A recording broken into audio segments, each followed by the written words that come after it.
नमस्कार, शाम के 5 बज चुके हैं। आप जानते हैं वक्त हो गया बहस का। नंबर 1 शो ताल ठोक के आपके साथ मैं हूं अमन चोपड़ा और आज जिहादी गैंग के खिलाफ ताल ठोके। आज ताल ठोक के हमारा सवाल पूरे देश से, ध्यान से सुनिए। क्या जिहाद के खिलाफ बोलना जुर्म है? क्या जिहाद के खिलाफ जी न्यूज को ताल नहीं ठोकनी चाहिए थी? क्या अगर जिहाद के नाम पर देश को तोड़ने की साजिश हो रही है तो क्या हमें चुप रहना चाहिए था? क्या अगर जम्मू में जमीन जिहाद की साजिश हुई, सरकारी जमीन पर संप्रदाय के आधार पर कब्जा करके जमीन जिहाद हुआ, तो हमें आंखें बंद कर बैठ जाना चाहिए था? मेरे ख्याल से जी न्यूज को चुप रहना चाहिए था। अगर केरल में लव जिहाद के नाम पर हिंदू ईसाई लड़कियों को शिकार बनाया गया, उनको आतंकी साजिश के तहत उनका धर्मांतरण किया जा रहा है, जिसका एनआईए ने भी जिक्र किया, तो भी हमें शायद जी न्यूज को धृतराष्ट्र बन जाना चाहिए था, हमें चुप रहना चाहिए था। जनसंख्या जिहाद के नाम पर अगर डेमोग्राफी बदलने की कोशिश हो रही है तो हमें अपने वोट से लेने चाहिए थे। अगर कट्टर जिहाद के नाम पर देश में जगह जगह आतंकी हमले हो रहे हैं तो भी हमें इस जिहाद पर खामोश रहना चाहिए था, चुप रहना चाहिए था ना जी न्यूज को। अगर इन सभी सवालों का जवाब नहीं है, अगर आवाज उठानी चाहिए थी जिहाद से, तो ध्यान से सुन ले। जिहादी गैंग इस तरह की एफआईआर जी न्यूज को जिहाद का सच दिखाने से नहीं रोक सकती। जिहादी गैंग के खिलाफ ताल लगातार हम इसी तरह से ठोकते रहेंगे, लेकिन मेरे ख्याल से डर भी दिखाता है और इंटॉलरेंस भी जिहादी गैंग की जरूर दिखाता है। मेरे साथ संबित पात्रा बीजेपी के राष्ट्रीय प्रवक्ता इस वक्त मेरे साथ जुड़ चुके हैं। मेरे साथ additional solicitor general of India Satyapal Jain, वो मेरे साथ इस वक्त जुड़ चुके हैं। मोनिका अरोड़ा, सुप्रीम कोर्ट की senior advocate, Ishwaran Bhandari, supreme court senior advocate, Subui Khan advocate, Ratan Sharda political analyst, Rahul Ishwar और सुनी चोपड़ा सीपीएम के लीडर, और मौलाना कादरी साहब भी। आप सबका बहुत बहुत स्वागत है। सबसे पहले संबित पात्रा, जिहाद के खिलाफ बोलना जुर्म होता है क्या? मतलब सबसे बड़ा गुनाह किया जी न्यूज ने, क्योंकि जिहाद के खिलाफ हम लोगों ने ताल ठोकी। देखिए अमन भाई, पहले तो मैं आज आपके चैनल के माध्यम से सुधीर चौधरी जी को नमन भी करता हूं और उनको प्रणाम भी करता हूं। जिस अदम्य साहस के साथ वो अपने कार्यक्रम डीएनए को दिखाते हैं, पूरा हिंदुस्तान उनका बहुत बड़ा फैन है। और देखिए 2 दिन पहले पुलित्जर अवार्ड निकला है। पुलित्जर अवार्ड में जिन लोगों ने हिंदुस्तान को खराब दृष्टिकोण से दिखाया, जिन लोगों ने कहा कि कश्मीर एक कॉन्टेस्टेड टेरिटरी है, जिन लोगों ने माना कि कश्मीर का इंडिपेंडेंस आवश्यक था, उन लोगों को अवार्ड दिया गया, उन लोगों को बधाइयां दी गई, उन लोगों को पारितोषिक दिया गया। और यहाँ एक पत्रकार अपने जान पर खेल करके हिंदुस्तान की सच्चाई को दिखाता है ताकि sovereignty of India, integrity of India बरकरार रह सके। और उसको जो सिला मिला है वो एफआईआर का सिला है। 295A के अंतर्गत गैर जमानती जो है आप उसको गिरफ्तार करना चाहते हैं। आप याद रखिए, ये वही जी न्यूज है। कठुआ रेप कांड के समय जिस प्रकार एक वहां अभियुक्त बनाया गया था, जिसका नाम जहां तक मैं जानता हूं विशाल जंगोत्रा, आप लोगों ने जिस प्रकार से उसमें रिपोर्टिंग की, आपके ऊपर बहुत जग हंसाई करने की कोशिश इस गैंग ने किया था। किंतु अंततोगत्वा कोर्ट ने भी, पंजाब के कोर्ट ने भी आपके रिपोर्ट को सराहा। आपके सीसीटीवी के रिपोर्ट के आधार पर विशाल जंगोत्रा को बरी किया गया, वो एक्विट हुआ। ये दिखाता है कि आप लोग निर्भयता के साथ पत्रकारिता करते हैं। और वो दूसरी तरफ जो गैंग खड़ा है, उसके तो हीरो कौन है? उसके हीरो है याकूब मेमन, उसके हीरो है अफजल गुरु, उसके हीरो है बुरहान वानी, उसके हीरो है मैथमेटिक्स टीचर रियाज नाइकू। ऐसे लोग उनके हीरो हैं। और यहाँ सुधीर चौधरी जी के ऊपर ये केस करते हैं। मैं आपको आज बिल्कुल स्पष्टता के साथ बताता हूं, जो फाउंटेन हेड है, जो बिल्कुल जो सोर्स है जहां से ये अभिव्यक्ति की आजादी को खत्म करने का विषय आरंभ होता है, वो है गांधी परिवार। गांधी परिवार, गांधी परिवार और गांधी परिवार। नेहरू से लेके सोनिया गांधी तक जिस प्रकार से इस परिवार ने अभिव्यक्ति को, आजादी को अपने पैरों तले कुचलने की कोशिश की है, मैं एक एक उदाहरण आज लेके आया हूं। किशोर कुमार, मजनू सुल्तानपुरी, क्या अत्याचार सहे थे इन लोगों ने इस गांधी परिवार की। संबित, एक चीज ना मुझे ये नहीं समझ में आ रहा, लव जिहाद के खिलाफ बोलने से या रोशनी एक्ट जमीन जिहाद के खिलाफ जम्मू में जो साजिश चल रही है हर कोई जानता है। सीएजे ने भी कहा था वो घोटाला है, रोशनी एक्ट के तहत जो भी चीजें हो रही थी उसके खिलाफ बोलने से क्या दिक्कत होगी भाई? वो तो है, वो तो फैक्ट है। लव जिहाद को तो एनआईए ने कोर्ट में कहा कि हाँ ये चीजें हैं, हदिया केस आपुर में हम सब जानते हैं, तो उससे किसको दिक्कत क्यों होगी? आप कह रहे गांधी परिवार, किसी को दिक्कत क्यों होगी? ये तो फैक्ट है। नहीं, आपको समझना होगा, इस पूरे देश में और देश के बाहर भी एक बहुत बड़ा गैंग है। नहीं, आपको मैं कल भी बताने की कोशिश कर रहा था, आज मुझे थोड़ा समय दीजिए, मैं इनका नेक्सस खोलता हूं। ये जो कुछ लोग हैं, कुछ लोग पत्रकार बने हुए हैं, ये 2-2 बेडरूम के फ्लैट के लिए बिक जाते हैं, जिहादियों के सामने बिक जाते हैं। मेरे जुबान को रोकिएगा मत, बोलने दीजिए। मैं नाम लूंगा तो ये फहरिस्त बहुत लंबी है। कांग्रेस के समय ऐसे पत्रकार थे जिनको 2-2 बेडरूम के फ्लैट मिले हुए हैं। कि कहां से ये पैसे आते थे? जिहादियों के पैसे से ये फ्लैट और कार खरीद के जीते थे। ये अपनी मातृभूमि को बेचने का काम करते थे। लव जिहाद तो खुद डायरेक्टर जनरल ऑफ पुलिस अरे एफआईआर से कौन डरता है भैया? कौन डरता है? कोई नहीं डरता है। कोई नहीं डरता है। सत्य को परेशान कर सकते हो, सत्य को झुका नहीं सकते हो। Director general of police Kerala पहली बार लव जिहाद के बारे में उन्होंने कहा था। केरला के चर्च ने लव जिहाद के विषय में कंप्लेंट किया था। लव जिहाद एक हकीकत है जिसके विषय में सुप्रीम कोर्ट ने भी टिप्पणी की हुई है। तो हकीकत से आंख बंद कर ले। बहुत बड़ा ये इस्लामिस्ट, लेफ्टिस्ट और जिहादिस्ट, इनका एक नेक्सस है पूरे विश्व में। ठीक है, इश्करण सिंह भंडारी, मतलब या तो हम ये माने कि जो जी न्यूज ने दिखाया वो एग्जिस्ट नहीं करता, लव जिहाद एग्जिस्ट ही नहीं करता है, मतलब फिर एनआईए झूठ कह रही है, हदिया के पिता झूठ कह रहे हैं, जिसका भी संबित ने जिक्र किया वो मैं पढ़ देता हूं। कार्डिनल जॉर्ज एलन शेरी की अध्यक्षता वाली पादरियों की एक संस्था ने बताया था कि बड़ी तादाद में राज्य के ईसाई समुदाय, केरल में राज्य के ईसाई समुदाय की महिलाओं को लुभाकर इस्लामिक स्टेट और आतंकवादी गतिविधियों में धकेला जा रहा है। ये सब चीजें तो एग्जिस्ट करती हैं, तो क्या गलत क्या कहा जी न्यूज ने?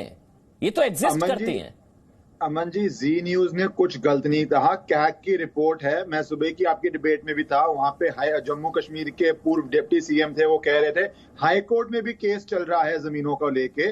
तो आपके चैनल ने सिर्फ उस बात को उजागर किया। अब उसको उजागर करने के बाद वो आपको डराना चाहते हैं, धमकाना चाहते हैं। एक बहुत फेमस केस है 1960 का, न्यूयॉर्क टाइम्स का, जहां पे सुप्रीम कोर्ट यूएस ने कहा था, और बाद में इंडियन सुप्रीम कोर्ट ने भी उसको लाया था कि पत्रकारों पे केस इसलिए डालते हैं कि एक चिलिंग इफेक्ट आए, कि एक ठंड आ जाए बहस के अंदर, कि कोई पत्रकार इस विषय पे बहस ना कर पाए, और आज के बाद आपका चैनल बहस ना कर पाए। ये उनका प्रयास होता है ऐसे केस डाल के। वरना आप एक बात सोचिए, खबर जम्मू कश्मीर की, स्टूडियो आपका नोएडा दिल्ली में, केरल में जाके एफआईआर क्यों दर्ज की जा रही है? और दूसरी बात, वैसे कहते हैं कि केरल में ज्यादा हिंदी हम सुनते नहीं है, यही वामपंथी वो कहते हैं हिंदी भाषा हमारे पे इम्पोज कर रहे हैं। आपका हिंदी चैनल है तो किसी हिंदी प्रदेश में भी एफआईआर दर्ज नहीं की गई, केरल चूज की गई जहां पे उनके मुताबिक हिंदी लोग कम सुनते हैं। तो ये एक सोची समझी साजिश है कि जब प्रोसीजर ही आपके लिए हरासमेंट बन जाए, आपको हाई कोर्ट जाना पड़े स्टे के लिए, आपको एंटीसिपेटरी बेल लेनी पड़ेगा। हम तो ताल ठोक रहे हैं ना उसके खिलाफ, ये तो उनको बैकफायर करेगा। पर इनका प्रयास यही होता है कि हरासमेंट की जाए। मोनिका अरोड़ा, मतलब क्या लव जिहाद, क्या जमीन जिहाद, रोशनी एक्ट, ये चीजें एग्जिस्ट ही नहीं करती हैं क्या? मोनिका अरोड़ा, आप भी सुप्रीम कोर्ट में सीनियर लॉयर हैं, आप मुझे बताइए 295A धार्मिक भावनाएं आहत, ये कैसे, कौन सा, कहां से? जम्मू का केस, केरल में एफआईआर, मिसयूज है ये तो। मुझे 1 मिनट दीजिएगा। बोलिए मोनिका जी। इसमें आप देखिए जो कंप्लेंट फाइल की है वो एडवोकेट है पी गवास, जो मुस्लिम नाम नहीं है। सीपीआई केरला के यूथ विंग के जॉइंट सेक्रेटरी हैं स्टेट के, उन्होंने कंप्लेंट फाइल की है। सीपीआई की जो स्टेट गवर्नमेंट है सीपीएम की, उसकी जो पुलिस है उन्होंने उस पर एफआईआर लॉन्च की है। ये देखना बाकी है कि क्या स्टेट गवर्नमेंट ने इस पर परमिशन दे दी है कि केस को आगे ट्रायल के लिए ले जाया जाए, वो देखना पड़ेगा। वो भी कम्युनिस्ट पार्टी की है। केस फाइल किया है इन्होंने 295A के तहत। धारा 295A कहती है यदि कोई भी जानबूझकर या गलत इरादे से किसी व्यक्ति या समूह की धार्मिक भावनाओं को आहत करता है, बोलकर या लिखकर या संकेतों के द्वारा, तो यह अपराध होता है। इसमें 3 वर्ष तक की जेल हो सकती है। ये नॉन बेलेबल ऑफेंस है। पुलिस के पास बेल नहीं होगी, कोर्ट जाना पड़ेगा, कोर्ट तय करेगी बेल देनी है कि नहीं देनी।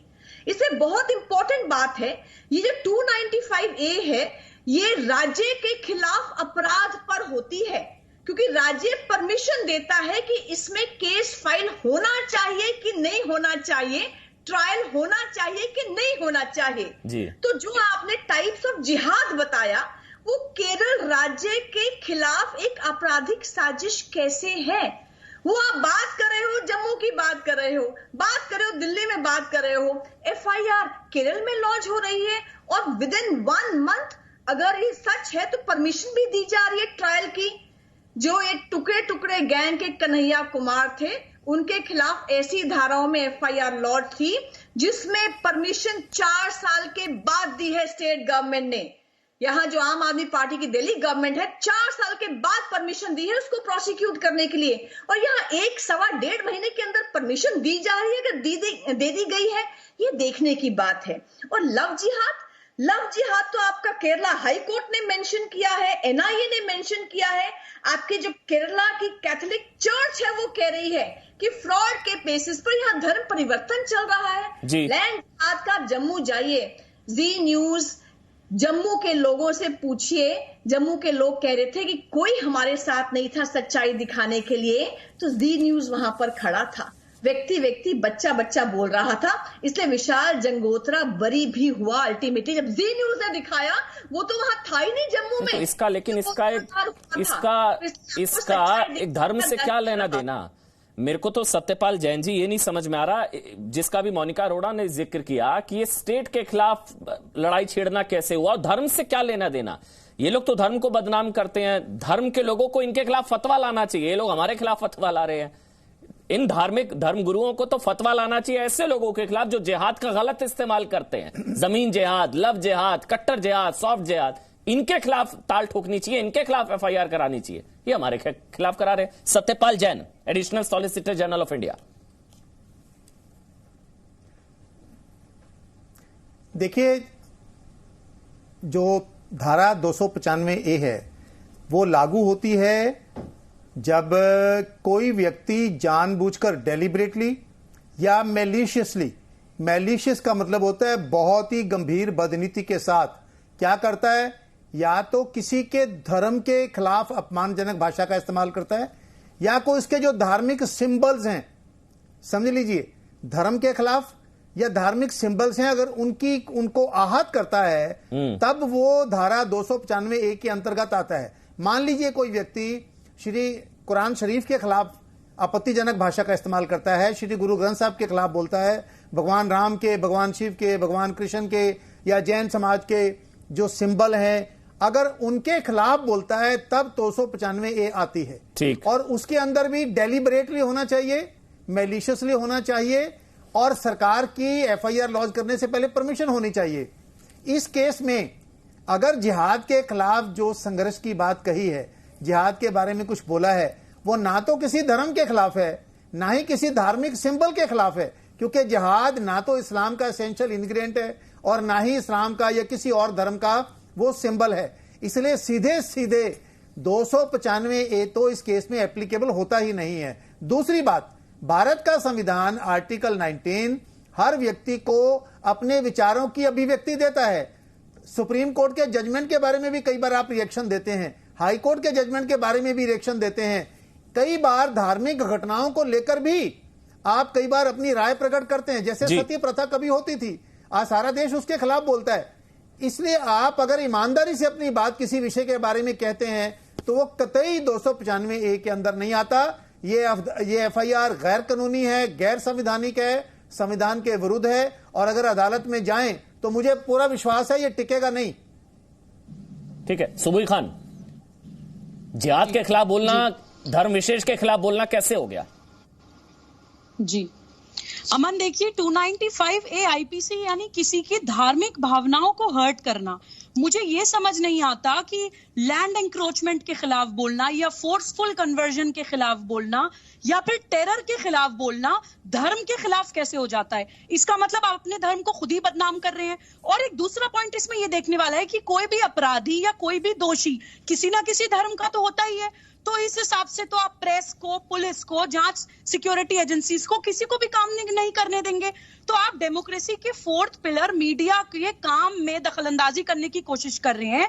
Freedom of expression and speech सिर्फ आपका ही नहीं है, सभी लोगों का है। एक बात मैं आपको और बताऊं अमन, ये जितने भी वामपंथी होते हैं या वेस्टर्न लिबरल्स होते हैं या वहाबी आतंकी जिहादी मानसिकता वाले लोग होते हैं, इनका गठबंधन बहुत पुराना है। जैसे संबित जी ने बोला कि नेक्सस है, ये मधुमक्खी के छत्ते की तरह होते हैं कि कोई भी राष्ट्रवादी सोच, चाहे वो व्यक्ति हो, संगठन हो, पार्टी हो, कोई भी राष्ट्रवादी या जो अपनी संस्कृति के लिए बोलने लगे, देश के लिए बोलने लगे, मधुमक्खी के झुंड की तरह उस पर अटैक करते हैं। जैसे देखिए सुधीर चौधरी जी ने आवाज उठाई जिहाद के खिलाफ, कंप्लेंट करा दी सीपीआई वालों ने। तो हम लोगों को यह भी समझना है कि ये कुत्तों की तरह घेर के बड़े बड़े शेरों का इन लोगों ने शिकार किया है हम लोग इतिहास उठा के देख लें तो हम लोगों को सारी नेशनलिस्ट फोर्सेस को, नेशनलिस्ट आवाजों को, मुझे समित एक कमेंट आपका, उसके बाद मैं आगे जा रहा हूं। समित, मुझे लगता है कि मुस्लिम भाई जो है ना, जो भी ये डिबेट देख रहे हैं, जो भी एफआईआर देख रहे हैं, जो भी ये चीज देख रहे हैं, ये तो उनको बदनाम करने जैसी चीज है। जैसे वो लोग लैंड एंक्रोचमेंट करते हैं, जैसे वो लोग फोर्सफुल कन्वर्जन के हक में है, ये कह के कि इसके खिलाफ बोलने से उनकी भावनाएं आहत हो रही हैं। अरे वो तो इनके खिलाफ है, वो लोग धर्मांतरण के खिलाफ है मुस्लिम भाई। ये कह के कि इससे एक धर्म विशेष की भावनाएं आहत हो रही हैं, तो उस धर्म को बदनाम करने जैसा हुआ ना मेरे ख्याल से। संबित, देखिए दो चीजें। जहां तक जो एफआईआर हुआ है सुधीर जी के खिलाफ, ये तो सुधीर जी का कुछ बिगड़ेगा नहीं, क्योंकि मैं बार बार कहता हूं सत्य को कभी परेशान नहीं होना चाहिए। सत्य का कुछ नहीं बिगड़ेगा, वो निश्चिंत रहे। और हम सब और हम पूरे देश की दुआ उनके देश की दुआ उनके साथ है। पूरा देश उनको प्यार करता है, नंबर एक। नंबर दो, देखिए जो मुख्य विषय है, आप याद करिए, धीरे धीरे एक नैरेटिव सेट करने की कोशिश की जा रही है कि आपकी आंखों के सामने संबित आप बोलिएगा, लेकिन ये तस्वीरें जो आपने बोला ना, पूरा देश जी न्यूज के साथ है। देखिए ना, कल रात को डीएनए, पूरा देश डीएनए देख रहा था। देखिए सोशल डिस्टेंसिंग का पालन करते हुए लोग, अब देखिए डीएनए देखना बहुत जरूरी है भाई। सुधीर चौधरी अगर बोल रहे हैं रात को डीएनए आ रहा है, पूरा देश देखता है, आप जानते हैं, नंबर 1 न्यूज शो। आप देखिए सोशल डिस्टेंसिंग का पालन करते हुए बिहार के गया में, यहां मतलब ऐसे बिहार के गया की बात नहीं है, अक्रॉस इंडिया पूरे देश में कल रात को जो राष्ट्रवादी संवाद था सुधीर चौधरी का, वो पूरे देश ने देखा। और इसीलिए तो हम कह रहे हैं, तभी तो संबित कल ट्विटर पे टॉप ट्रेंड पर भी यही था। ये देखिए बेंगलुरु, आप अक्रॉस इंडिया देखिए, तो पूरा देश, ये जो ताकत है ना, यही मेरे ख्याल से पुलित्जर अवार्ड है सुधीर चौधरी के लिए। बोलिए संबित अब आप। देखिए मैं कह रहा था कि देखिए जहां तक व्यूअरशिप और प्यार का सवाल है, इसमें तो किसी प्रकार का आशंका नहीं है, मगर एक बड़ा नैरेटिव है, हमें उस नैरेटिव पर डिस्कस करना है। नैरेटिव है कि आपकी आंखों के सामने सबसे बड़ा अधर्म हो, मगर आप धर्म के नाम पर कुछ उस पे उंगली मत उठाओ। ये इस्लाम का विषय नहीं है। कोई भी इस विषय को जनरलाइज नहीं कर रहा है कि इस्लाम के कारण से इस प्रकार से हुआ। इस्लाम और इस्लामिस्ट, इन दोनों में फर्क है।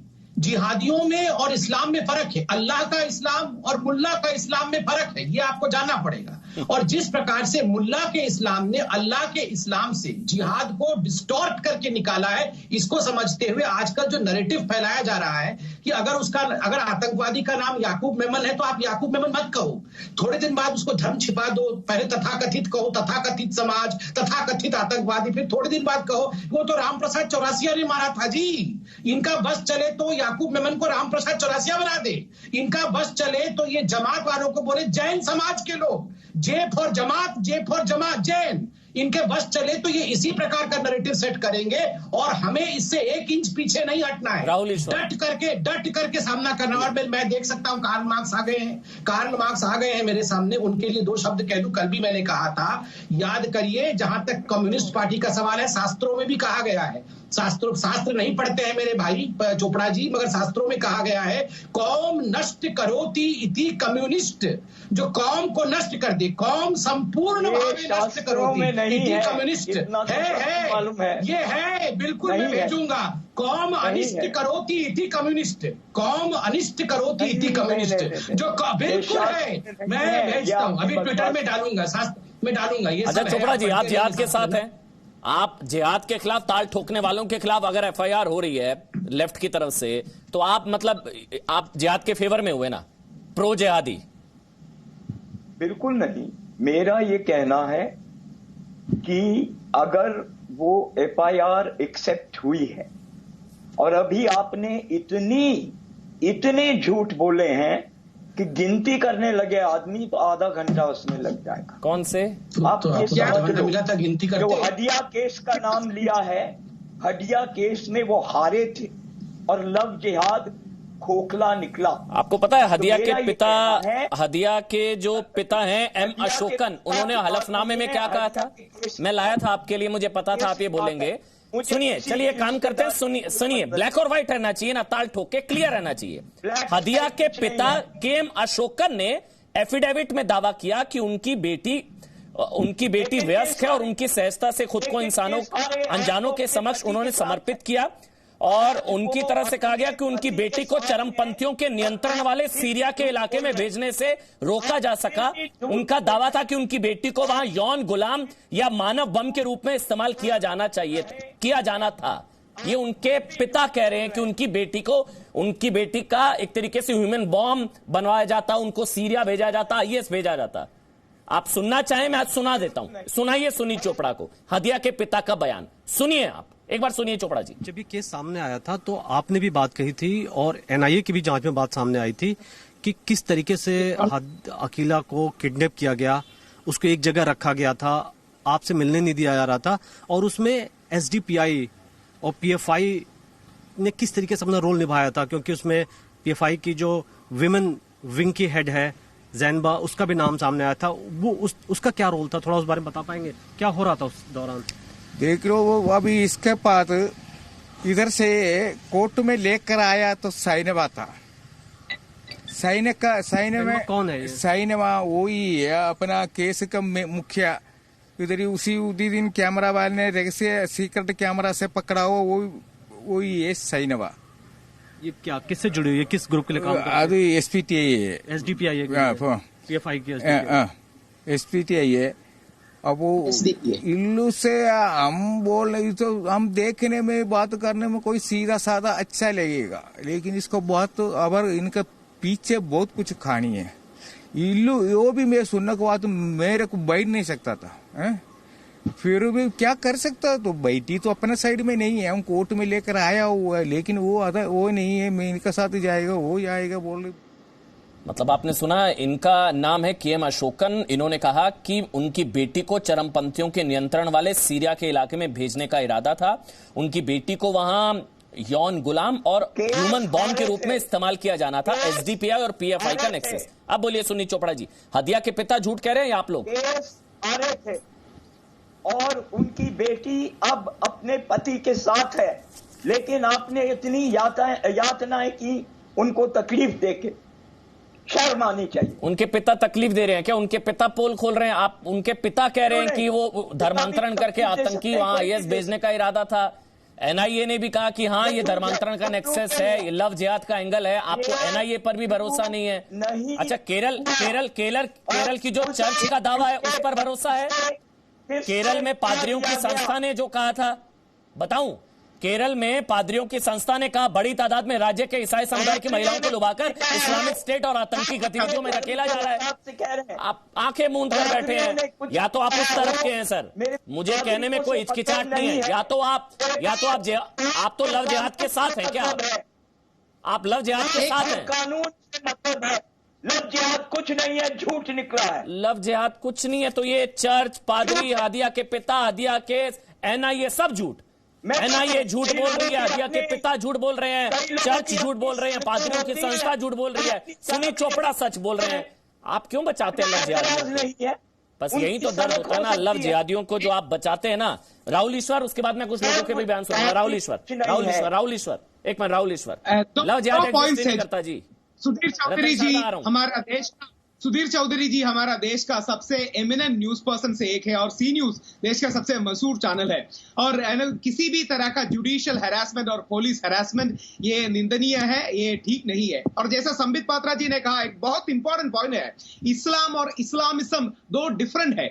ये इस्लामिस्ट वालों, ये वहाबी वालों ने 1979 को होली मेक्का पर भी अटैक किया और करीब 500 लोगों का जान भी इसमें गया। सो इस्लामिज्म या वहाबी इस्लामिज्म एक थ्रेट है, इसीलिए हमको एंटी फोर्स कन्वर्शन लॉ की जरूरत है। और किसी भी ये इस्लामिस्ट फोर्सेस के खिलाफ इसीलिए हमें एंटी फोर्स कन्वर्शन लॉ चाहिए। और इसमें की तरह से कह दूं तो कई ग्रे एरियाज है। इस ग्रे एरियाज को लॉ से अगर हम रेगुलेट नहीं करें तो प्रॉब्लम होगा। और एक और बात, हमारे पादरियों का संस्था कार्डिनल आलनचीरिया ने पॉइंट आउट किया कि करीब 12 ईसाई लोग, हिंदू लोग भी नहीं, 12 ईसाई लोग जो सीरिया में गया, जो अफगानिस्तान में गया, ये भी इसी तरह फोर्सफुल कन्वर्शन में गया। आप किसी भी उसको यूज करें, अगर फोर्सफुल मैं भी रतन शारदा, अगर हिंदुओं पर भरोसा नहीं, ईसाइयों का भी धर्मांतरण करके उनको सीरिया आतंकी संगठन में भर्ती कराया जा रहा है, ह्यूमन बॉम्ब्स की तरह इस्तेमाल, यही तो लव जिहाद है। ये तो एनआईए कह रहे हैं, चर्च कह रहे हैं, पादरी कह रहे हैं, हदिया के पिता कह रहे हैं, यही जी न्यूज ने कहा था। रतन शारदा, देखिए, मैं एक बहुत छोटे लैंड जिहाद की बात करूंगा। आप लोग शायद भूल गए कि एक आईएएस ऑफिसर दुर्गा शक्ति नागपाल, यूपी के अंदर एक प्लॉट के ऊपर मस्जिद के लिए जबरदस्ती कब्जा किया गया और उसके कारण उसको अपने जॉब से सस्पेंड किया गया या ट्रांसफर किया गया, ये एक छोटा जिहाद। एक उससे बड़ा लैंड जिहाद तो पाकिस्तान अपने आप में बहुत बड़ा लैंड जिहाद था, जो कश्मीर में चला वो भी एक बहुत बड़ा लैंड जिहाद चल रहा है अभी भी। तो हम ये कहें कि ऐसा कोई जिहाद है नहीं। और ये विचित्र बात है कि अगर आप कोई भी सच बात करें तो उसको आप कहेंगे फोबिया है। तो अगर आप ये तबलीगी जमात की बात करें जो कि टेक्निकली साइंटिफिकली प्रूवन है कि उनके कारण ये फैला, तो आप इस्लामोफोब हैं। अगर आप शाहीन बाग में बैठे लोगों को बोलें कि आप झूठ बोले हैं, सीए के अंदर कुछ भी मुसलमानों के विरुद्ध नहीं है भारत के, तब आप इस्लामोफोब हैं। यदि आप कुरान और शरिया को भी कोट करें तब भी आप इस्लामोफोब हैं। यानी आप शरिया और इस्लामोफोब के नाम पे मुस्लिम लोग, मुल्ला लोग वहां पर दुनिया भर का बवाल मचा सकते हैं देश के अंदर, लेकिन अगर उसी को आप कोट करो तो आप इस्लामोफोबिया हो गए। क्या उनको अपनी किताबों पे शर्म आती है? क्या उनके अपने इस तरह के जिहाद के वर्ड पे उनको शर्म आती है? ये सोचना चाहिए। ये इश्यू जरा बड़ा है, हम इश्यू का जिहाद पर ना लेके जाएं।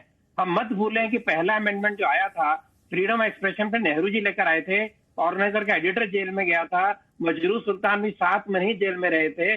और इतना ही नहीं, तो इसी के अंतर्गत इमरजेंसी के समय एक्सप्रेस अखबार को बंद करने की पूरी कोशिश की गई, उनके ऊपर दुनिया भर के केस चलाए गए। आप अभी की बात करिए, मैं एक जानता हूं इंग्लिश चैनल के एक एडिटर के ऊपर 8 नॉन बेलेबल वारंट थे, पुलिस जो लॉयर के घर में छुपा हुआ था। दूसरा टीवी चैनल का एडिटर, अभी आपको पता है, उसके ऊपर 200 एफआईआर दायर किए गए और उसके ऊपर भी ये सब उसका मजाक उड़ा रहे थे। तो ये फ्रीडम एक्सप्रेशन के ऊपर ये एफआईआर वाला जिहाद है, लेकिन इस एफआईआर वाले जिहाद के खिलाफ कैसे जनता ताल ठोक रही है वो सुना देते हैं। एफआईआर वाले जिहाद के खिलाफ देश की जनता ताल ठोक रही है सुधीर चौधरी के पक्ष में, वो सुन लेते हैं एक बार। ये जो गलत कर रहे हैं उसके लिए चुप बैठते हैं, वो भी गुनाह है, बहुत बड़ा गुनाह है ये। तो इसके लिए सच को तो बोलना ही चाहिए, सच को दिखाना भी चाहिए लोगों को, जिससे कि मतलब मालूम रहे कि क्या सच है, जरूर दिखाना चाहिए। उनके खिलाफ तो लोग ऐसे खड़े होने वाले, हम सब इनके साथ में हैं, बिल्कुल डरते भी नहीं हो और निडर होके रहें, हम सब इनके साथ में, और we all will be with him always. जो वो कर रहे हैं वो एक राइट चीज के लिए कर रहे हैं, एंड जब भी आप राइट चीज के लिए उठते हो so there are few people who are against it. तो वैसे उनके साथ भी हो रहा है सेम चीज, but the motive what he wants is that is right, तो वो सही है बिल्कुल।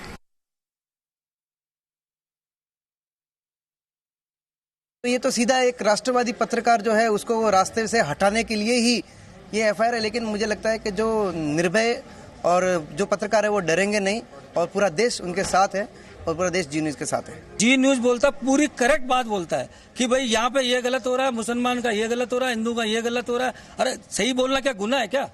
इसका मतलब आप किसी पे भी केस डाल दोगे, गलत, पूरा टोटल गलत चीज है ये। बस इस देश में अभिव्यक्ति की आजादी क्या सिर्फ भारत तेरे टुकड़े होंगे नारे लगाने वालों के पास है? क्या इस देश में जिन्ना वाली आजादी के नारे लग सकते हैं? अगर वो नारे लगाए तो देश में अभिव्यक्ति की आजादी है, मगर अगर उन पे कोई सवाल खड़ा करे तो फिर वो देशद्रोही कहलाता है।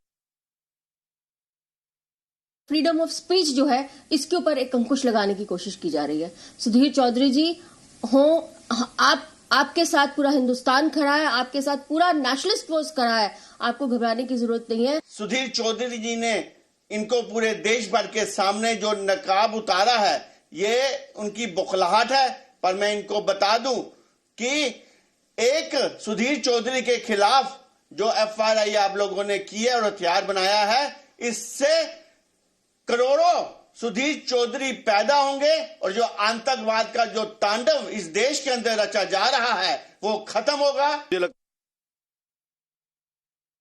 सुधीर चौधरी जी पर एफआईआर केवल और केवल इस बात को इंश्योर करने की साजिश है कि जिहाद लगातार चलता रहे, कोई व्यक्ति इसके खिलाफ आवाज नहीं उठाए, जो भी लोग इसके खिलाफ बोल रहे हैं उन्हें चुप करा दिया जाए, एफआईआर पुलिस केस वगैरह में फंसा करके उनको परेशान किया जाए।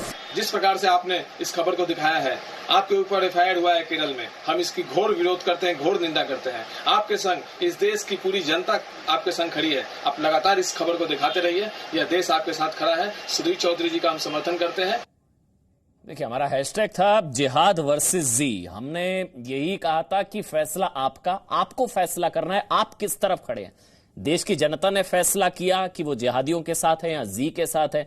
लेकिन समित, आप हाथ भी खड़ा कर रहे हैं, मेरा सवाल भी आपसे यही है कि ये अभिव्यक्ति की आजादी के लिए या तो फिर धर्म बदलना पड़ेगा, अब यही एक ऑप्शन बचा है, या तो धर्म परिवर्तन किया जाए अभिव्यक्ति की आजादी के लिए, वरना तो ये FIR वाला जिहाद ओपन है इनके पास। नहीं, देखिए देश जग रहा है, अब धीरे धीरे देश के लोग जग भी रहे हैं और देश के लोग अब सत्य का सामना भी कर रहे हैं। मैं आपको उदाहरण देता हूं, याद करिए यासिर मलिक, जो ये कुख्यात आतंकवादी होता है जम्मू कश्मीर का। एक जमाना था जब कांग्रेस के समय में वो प्रधानमंत्री कार्यालय आकर बाहों से बाहें मिलाकर प्रधानमंत्री मनमोहन जी के साथ खड़ा होता था, फोटो खिंचवाता था, उसे पारितोषिक मिलता था। वो व्यक्ति जिसने ऑफिसरों को मारा हुआ है वो प्रधानमंत्री कार्यालय में पारितोषिक पाता था। और आज आप देखिए वो लोग जो सत्य बोल रहे हैं उन लोगों के साथ किस प्रकार का व्यवहार हो रहा है, नंबर 1। नंबर 2, ये वही सोनिया गांधी थी जो बाटला हाउस एनकाउंटर में आतंकवादी के मृतक शरीर को देख करके 3 दिन तक सोई नहीं थी, खा नहीं पाई थी, रोते रोते बेदम हो गई थी। ये नैरेटिव सेल किया जा रहा था। समित जिहादियों के खिलाफ बोलने का मतलब क्या लेना देना कर रहे हैं? मैं आपको बताता हूँ, देखिए केरल, मतलब या तो वो कोई भी अगर हम एक चीज समझाइए, अगर जी न्यूज या हम जिहाद के खिलाफ ताल ठोक रहे हैं, जिहाद के खिलाफ बोल रहे हैं, वो लव जिहाद है, वो कट्टर जिहाद है, तो कोई परेशान क्यों होगा? या तो वो जिहाद के साथ है, इसका मतलब आप जो भी नाम ले रहे हैं, कैसे पॉसिबल है? देखिए आज तक मैं आपको समझा, मैं 10 सेकंड में समझा देता हूँ, फिर आप बाकी लोग बोलेंगे। जरा वो अंकल जी को बोलिए शांत रहेंगे, अंकल जी इतना चिल्लाते हैं कोई बोल नहीं पाता है। हाँ बोलिए, उसके बाद कादरी साहब। देखिए आपको समझना होगा ये बहुत बड़ा नेक्सस है, आपको समझना होगा एक कंसेप्ट है कि देश की बाउंड्री से बड़ा हमारी उम्मा है। ये आज जो इस्लामिस्ट है, मैं इस्लाम के बारे में बात नहीं कर रहा हूं, कुछ जो इस्लामिस्ट है वो हमारे देश के कॉन्स्टिट्यूशन को छोड़ करके दिल्ली के माइनॉरिटी कमीशन के जो चेयरपर्सन है वो जाके अरब में कंप्लेन करते हैं। क्यों कंप्लेन करते हैं भैया?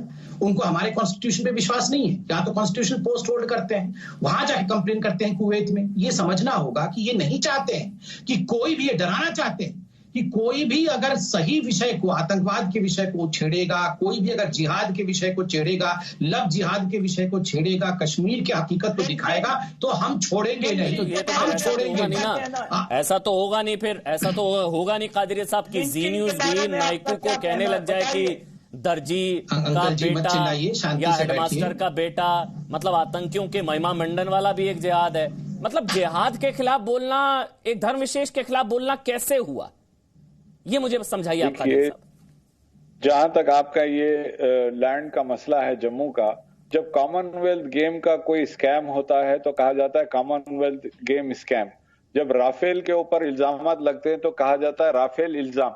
तो अगर इसको लैंड स्कैम कहते हैं और आप इसको किसी तौर पे अपनी तहकीकात करके आप आवाम के सामने लाते तो किसी को एतराज नहीं होता। ये लोग जिहाद के नाम पर करते हैं, आप समझे नहीं, आप समझे नहीं, आप समझे नहीं। आपको पता है ना, ढाका में धर्म पूछ कर मारा गया था और ये कहा गया था कलमा पढ़ो वरना मार दिए जाओगे। ढाका में क्या हुआ था? हाफिज सईद क्या कहता है, नाइकू क्या कहता था?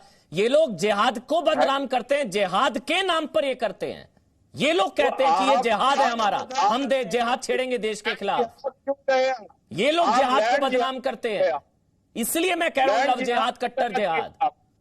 अच्छा, दूसरी बात, जिस सोच को, जिस जो है बिलीफ को और जिस फिक्र को, जिस आतंक की जहन को हमने कंडेम किया जब पंडितों को कश्मीर से निकाला गया सिर्फ इस बुनियाद पे कि वो हिंदू है, अब अगर कोई जम्मू में मुसलमान रहता है तो मैं उसी तरह कंडेम करूंगा जिस तरह। मैं कह रहा हूं जिहाद के खिलाफ बोलना, मुसलमानों के खिलाफ बोलना कैसे हुआ? बस बात खत्म, इतना बता दीजिए, बता सकते हैं वरना मैं आगे बढ़ूं। भाई जिहाद के खिलाफ बोलना, कट्टर जिहाद के खिलाफ बोलना, एक धर्म विशेष के खिलाफ बोलना कैसे? बस इतना बताइए, बता सकते हैं? कट्टर जिहाद के खिलाफ बोलना, धर्म विशेष के खिलाफ बोलना कैसे, बता दीजिए। में जब मुसलमान आए तो एतराज करने वाले वही पंडितों को निकालने वालों की जहनियत वाले हो गए। उनके जहन और इनके जहन में कोई फर्क नहीं है। वो भी नरसंहार जिहाद के नाम पर ही किया गया था। आप समझ ही नहीं रहे हैं, आप खुद कंफ्यूज हैं। जिहाद के खिलाफ बोलना, धर्म विशेष के खिलाफ बोलना कैसे, बता सकते हैं? वो जहनियत जो पंडितों को निकाल रही थी, आज वही जहनियत है जो जम्मू में मुसलमानों को जमीन देने मोनिका अरोड़ा देने से। एक मिनट समेत आ रहा हूं आपके पास, एक मिनट समेत अभी आ रहा हूं आपके पास। मोनिका अरोड़ा, जिहाद के खिलाफ बोलना, धर्म विशेष के खिलाफ बोलना कैसे, मोनिका अरोड़ा? ये एफआईआर इसलिए लॉन्च हो रही है क्योंकि आप जो लेफ्टिस्ट जिहादी अब तक स्टेटस को रहा है, लॉबी रही है, इसको आप चैलेंज कर रहे हैं। ये जो इनटॉलरेंस है इस लेफ्टिस्ट जिहादी की लॉबी की, ये हर जगह दिख रही है। ये यूनिवर्सिटी में दिख रही है जहां पर जी न्यूज की वैन जाती है, कैमरामैन जाते हैं, पत्रकार जाता है, उनको अटैक कर दिया जाता है, वैन और कैमरा तोड़ दिए जाते हैं। ये दिखती है प्रोटेस्ट की साइट पर, शाहीन बाग में दिखती है, जहां अगर जी न्यूज और नेशनलिस्ट पत्रकार जाते हैं उनकी नो एंट्री है, वो जा ही नहीं सकते, जैसे अलग से कंट्री डिक्लेयर कर दिया हो शाहीन बाग को इन्होंने। उसके बाद यही इनटॉलरेंस दिखती है कि जब आप लोग कुछ रिसर्च के बेसिस पे तथ्य दिखाते हैं, आप न्यूज दिखाते हैं जिहाद के बारे में, एफआईआर लॉन्च हो जाती है और केरला की सरकार उसको प्रोसिक्यूशन की इजाजत दे देती है। ये इजाजत तभी मिल सकती है जब राज्य के खिलाफ मेरे को एक चीज नहीं समझ आ रही, मेरे को ईश्वरण सिंह भंडारी ये नहीं समझ आ रहा, मुझे अभी भी नहीं समझ में आ पाया कि फिर यानी कि वो प्रो जिहादी ना भाई, अगर हमारे खिलाफ एफआईआर हुई जिहाद के खिलाफ बोलने के लिए, तो जो एफआईआर करा रहे हैं इसका मतलब वो जिहाद के साथ हैं, एज सिंपल एज दैट। अमन भाई सबसे जरूरी बात यहाँ पे, आपने एक स्टेटमेंट पढ़ी, किसी पादरी ने कहा था लव जिहाद के बारे में, एनआईए इन्वेस्टिगेशन हुई। अगर आपको इस टर्म से ऑब्जेक्शन है तो केरला के पादरी ने कहा था, तो आपने केरला में उस पादरी के ऊपर एफआईआर क्यों नहीं दर्ज करी? आपने क्यों नहीं एफआईआर दर्ज करी वहां पे केरला में? क्योंकि वो केरला के पादरी ने कहा था। ये आपके चैनल पे और आपके एडिटर पे इसलिए डायल की गई है क्योंकि जो बात आप कर रहे हैं उसमें हो सकता है बहुत बड़ा माफिया सामने नजर आएगा, तो वो बात को दबाना चाहते थे। होगा इसका उल्टा, अब आप इसको और उजागर करेंगे। पर जो मंशा लग रही है, वो जो भी ये भू माफिया है, जो भी ये जमीन जिहाद की स्ट्रैटेजी बना के काम कर रहे थे, वो बेसिकली बात को दबाना चाहते थे और डराना चाहते थे। इसके लिए केस दर्ज किया गया है, वो भी केरला में जाके सत्यपाल जैन, मतलब सत्यपाल जैन, जो अभी संबित ने कहा, जो मोनिका अरोड़ा ने कहा, जो ईश्वरण सिंह भंडारी ने कहा, समझना पड़ेगा। एक गैंग, एक ऐसी लॉबी है जो इनके साथ है, इनके साथ खड़ी है, एक ऐसी गैंग, ऐसी लॉबी है, मतलब जो इनके साथ है, जो फोर्सफुल कन्वर्जन के साथ है, जो लव जिहाद के नाम पर केरल में हो रहा है, जो जम्मू में रोशनी एक्ट के तहत जो सारी चीजें हुई, जमीन जिहाद, मतलब उसके साथ है, इसका मतलब वो लोग। सत्यपाल जैन, देखिए इस देश में बड़े लंबे अरसे से एक बहुत बड़ी लॉबी है जो हिंदुस्तान विरोधी, भारत विरोधी, देश विरोधी, हिंदू विरोधी, हमारी संस्कृति के विरोधी काम करते आ रहे हैं और उनकी कई राज्यों में अच्छी पकड़ भी होती रही है। लेकिन और लंबे अरसे तक वो जो सत्ता में रही पार्टियां, कांग्रेस पार्टी या कम्युनिस्ट पार्टियां अपने अपने राज्यों में, उनका संरक्षण भी उनको मिलता रहा है। लेकिन पिछले 6 वर्षों से जब देश में एक नई राष्ट्रवादी मजबूत सरकार आई है, तो जो ये शक्तियां हैं उनके इरादों को चोट पहुंच रही है, उनकी हरकतों को ताकत नहीं मिल पा रही है और देश की वर्तमान सरकार किसी भी ऐसी हरकत को बर्दाश्त नहीं कर रही है, जिस कारण से इनके अंदर बेचैनी, तड़फन बहुत स्वाभाविक है। और इसी कारण से ये एफआईआर, जो कि उस घटना से संबंधित है जो जून 2018 की है, जो ये रिपोर्टिंग है, और केरला में जाकर जहां कम्युनिस्ट पार्टी की सरकार है और कम्युनिस्ट विचारधारा डाइसेंट को बर्दाश्त नहीं करती, विरोध को बर्दाश्त नहीं करते, पार्टी के बाहर तो क्या वो अपनी पार्टी में भी बर्दाश्त नहीं करते हैं। अगर आप कम्युनिस्ट पार्टी की विचारधारा से सहमत नहीं है तो आपको बाहर निकाल दिया जाएगा। यही कांग्रेस पार्टी में भी हो रहा है। और अब ये दोनों मिलकर भी प्रधानमंत्री श्री नरेंद्र मोदी जी की सरकार, देश की वर्तमान सशक्त मजबूत सरकार, जब उसका कुछ नहीं बिगाड़ पा रहे हैं, तो फिर फ्रीडम ऑफ प्रेस पे अटैक करना, उन पत्रकारों पर हमला करना जो इनकी लाइन टो नहीं कर रहे हैं, उनको रोकने का प्रयास करना, जो उस ढंग से न्यूज नहीं दिखा रहे जिस ढंग से ये दिखाना चाह रहे हैं, ये उसी षड्यंत्र का पार्ट है। लेकिन आज देश जाग चुका है, इनके इरादे बिल्कुल बेनकाब हो चुके हैं। ठीक है सत्यपाल जैनी। सुनीत चोपड़ा हमारे साथ है। सुनीत चोपड़ा, सीधा सा सवाल अगर आप जवाब दे पाए, मतलब जिहादियों के खिलाफ बोलने पर एफआईआर, मतलब आप लोग जिहादियों के साथ हैं? कोई भी जवाब दे सकता है। हाँ जी बिल्कुल। और मैं बता देना चाहता हूं, ये मामला जो है ये कोर्ट में तय होगा। क्यों चिंता कर रहे हो? क्यों चिंता कर रहे हो? नहीं तो कोर्ट में तय होगा, मतलब लव जिहाद हो भी सकता है ना, जो कि नजर आ रहा है। तो फिर मतलब आप लोग, यू आर प्रो लव जिहाद क्या? आप लोग लव जिहाद की तरफ हैं क्या? जिहाद वर्सेस जी की लड़ाई है, आप लोग इस तरफ हैं क्या? कई बार एक्सपोज हो चुका है कि झूठ है। तो आप लव जिहाद, लैंड जिहाद, जिहादियों के साथ हैं क्या? मेरा ये कहना है जिहाद लफ्ज आपने इस्तेमाल किया है। मैं जानना चाहता हूं कि जम्मू के लोगों ने किया है कि नहीं। ठीक है राहुल, एक बार रविशंकर प्रसाद को सुन लेते हैं, उसके बाद संबित में आ रहा हूं, राहुल ईश्वर आपके पास भी आ रहा हूं। एक बार रविशंकर प्रसाद, केंद्रीय कानून मंत्री, वो क्या कह रहे हैं इस पूरे मुद्दे पर, एक बार सुन लेते हैं। अब कुछ लोग अगर जम्मू कश्मीर में दिखाई गई चीज पर केरल में केस करते हैं तो ये भी अपने आप में बहुत सवाल पैदा करता है। जो लोग जिनसे प्रभावित होकर केस करते, मैं एक ही बात कहूंगा, मीडिया की आजादी का सम्मान करना सीखिए।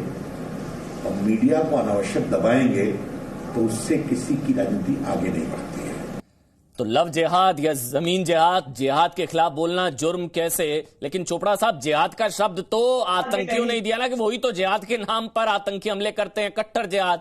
लव जिहाद जिसका आप जिक्र करें, या जमीन जिहाद, या ये कोरोना जिहाद भी था, महामारी जिस तरह से फैलाई गई थी, तो इसका धर्म से क्या लेना देना है? मेरे को तो ये नहीं समझ में आ रहा। राहुल ईश्वर समित में आ रहा हूं आपके पास। राहुल ईश्वर चोपड़ा जी, सिर्फ एक बात आपसे कहना चाहता हूं, मैं इस्लामोफोबिया के खिलाफ हूं, मैं हमारा मुस्लिम भाइयों और बहनों के साथ खड़ा हूं, मगर महात्मा गांधी का बेटा का भी फोर्सफुल कन्वर्शन हुआ था, वो वापस भी आया। महात्मा गांधी जो सबसे बड़ा हिंदू मुस्लिम यूनिटी का प्रवक्ता था, उसका बेटे का भी फोर्सफुल कन्वर्शन हुआ। ये एक रियलिटी है, ये सिर्फ 1% का जो 1% या 0.5% इस्लाम है, मगर ये एक रियलिटी है। अगर अपना लेफ्ट लोग इसी तरह की आंख बंद करे तो आपको सच्चाई नहीं दिखेगा। तो स्ट्रॉन्ग मेजर्स कीजिए, प्लूरलिज्म आप सपोर्ट कीजिए, के साथ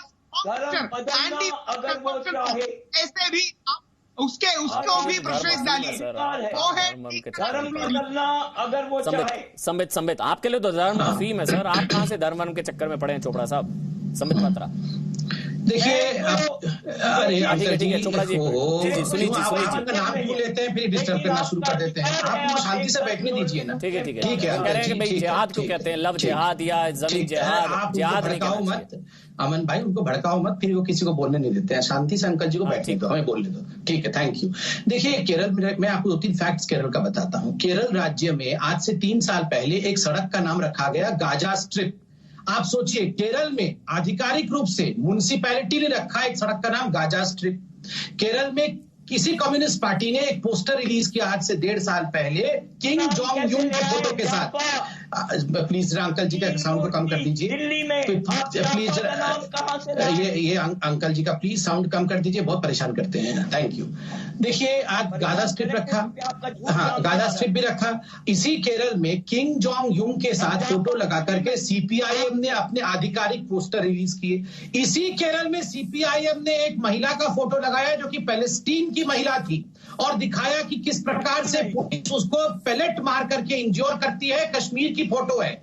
उसी फोटो को पाकिस्तान ने लेके यूएन में दिखाया। बाद में मालूम पड़ा कि ये सब झूठी बातें हैं, क्योंकि ये फोटो तो फिलिस्तीन की लड़की की है, ये लड़की तो कश्मीरी लड़की है नहीं।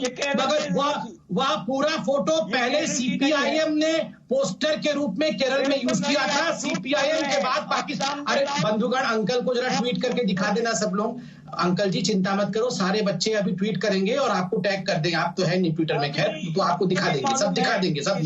तो आप सोचिए जरा, केरल में कितनी बड़ी संख्या, कितने लोग आईएस में जा रहे हैं, ये अभी कोई छुपाने की बात नहीं है। अब मैं जो दूसरे हमारे स्कॉलर आए हुए हैं, जो इस्लाम के स्कॉलर बैठे हैं, उनके जवाब देता हूं। उन्होंने कहा जिहाद शब्द का इस्तेमाल नहीं करना था। देखिए इनके हिसाब, क्योंकि जिहाद को इस्लाम के ऊपर, आप लोग जाइए, मैं साहब से बात कर रहा हूं। उनके हिसाब से जिहाद शब्द का इस्तेमाल करके आपने इस्लाम पे डायरेक्ट अटैक कर दिया। याद करिए अमन भाई, ये वही लोग हैं जो कह रहे थे ट्रिपल तलाक के खिलाफ भी नहीं बोलना चाहिए, क्योंकि ट्रिपल तलाक के खिलाफ बोलना मतलब डायरेक्टली इस्लाम के ऊपर अटैक हो गया है। जबकि ट्रिपल तलाक पे सुप्रीम कोर्ट ने भी बैन लगाया। सुबह आज जिन लोगों को परेशानी, या आज सुबुई खान जिन लोगों को दिक्कत हो रही है लव जिहाद कहने से, या जमीन जिहाद कहने से, कट्टर जिहाद कहने से, सुबह जिहाद के नाम पर ही तो कश्मीरी पंडितों का नरसंहार हुआ ना। जिहाद के नाम पर ही आतंकी हमले होते हैं, जिहाद के नाम पर ही ढाका में धर्म पूछकर कलमा पढ़वाकर मारा गया। तब ये लोगों को परेशानी नहीं हुई कि जिहाद का गलत इस्तेमाल हो रहा है, अब हो रही है जी। तब जिहादी गैंग को परेशानी क्यों नहीं हुई?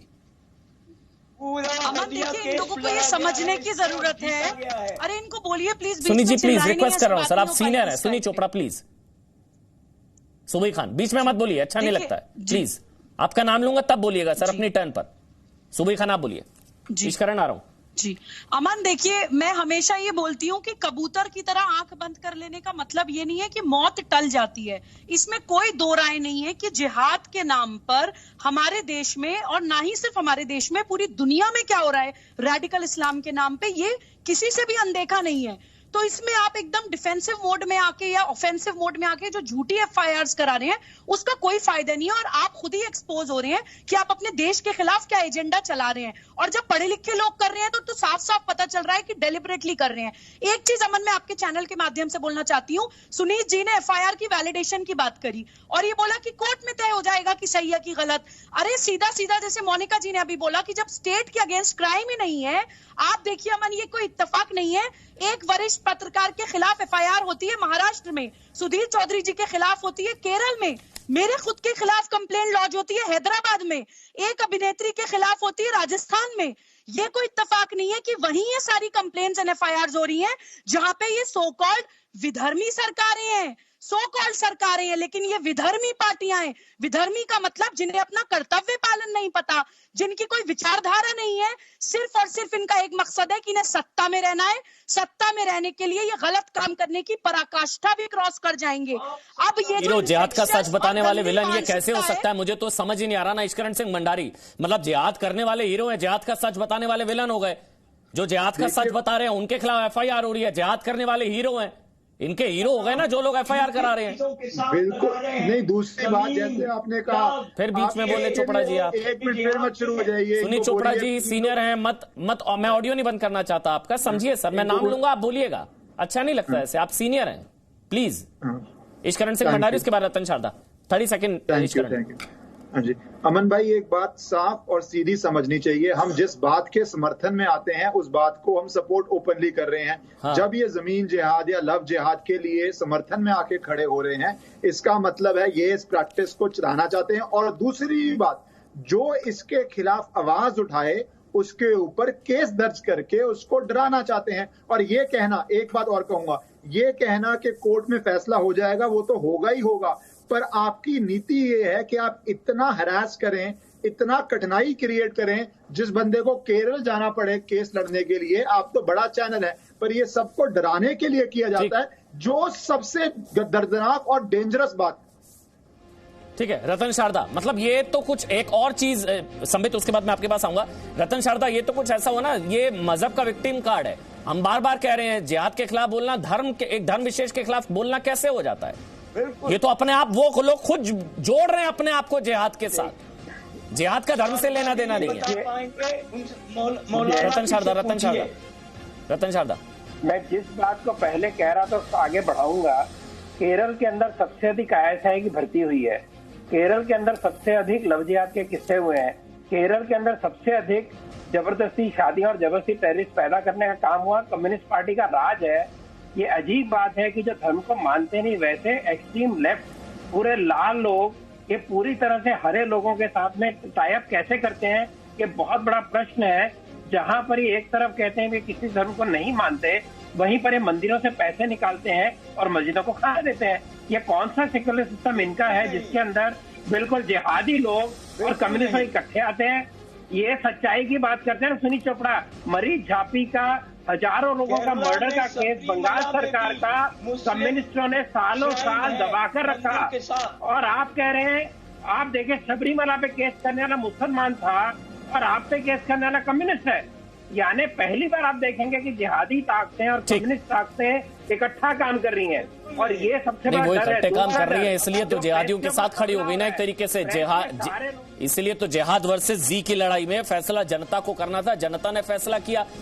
अभी के लिए समेत नहीं था, संबित, मोनिका अरोड़ा, सुबही खान, राहुल ईश्वर, सुनील चोपड़ा जी, ईश्वरन सिंह भंडारी, रतन शारदा, सत्यपाल जैन और कादरी साहब, आपका सबका बहुत बहुत शुक्रिया ताल ठोक के देखने के लिए। लेकिन आपको एक चीज बता दे जाते जाते, जी न्यूज राष्ट्रवादी मूल्यों से समझौता नहीं करेगा। ये जी न्यूज ताल ठोक के मानता है, राष्ट्रवादी मूल्यों से समझौता किसी कीमत पर नहीं होगा। केरल सरकार तत्काल एफआईआर वापस ले और माफी भी मांगे। जी हाँ, एफआईआर वापस ले, माफी मांगे। केरल को जिहादी स्टेट बनाने की साजिश जो है वो बंद होनी चाहिए। और इस बीच एक No signal, no worry. Presenting Z News app with live TV, latest updates and expert opinion. Available on Google Play and App Store. Download it now.